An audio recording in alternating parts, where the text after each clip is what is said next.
znanosti opisala bih jednu veoma zabavnu i poučnu avanturu u kojoj sam ja spoznala da je znanje moć, da su informacije veoma važne i na taj način izgradila sebe. I zbog toga sam jako zahvalna svom odjelu, to moram poručiti. Trenutno ne radim u struci, bavim se ugostiteljstvom i pišem poeziju i prozu, želim imati svoju bar u kojoj će se prodavati i nuditi kvalitetna pića i kvalitetna priča.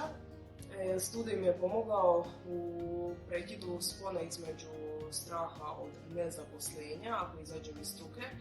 i zbog toga što jednostavno informacijske znanosti su jedno veoma široko područje i taj dan kad sam odbila raditi u struci za stalno i odlučila živjeti malo slobodnije, imala sam tu nadu i vjeru da jednog dana ako se odlučim vratiti, da ću jednostavno opet pronaći nešto za sebe, jer tko god studira na našem odjelu i tko god će studirati će vidjeti da jednostavno imamo previše načina da se zaposlimo i da nešto u društvu promijenimo.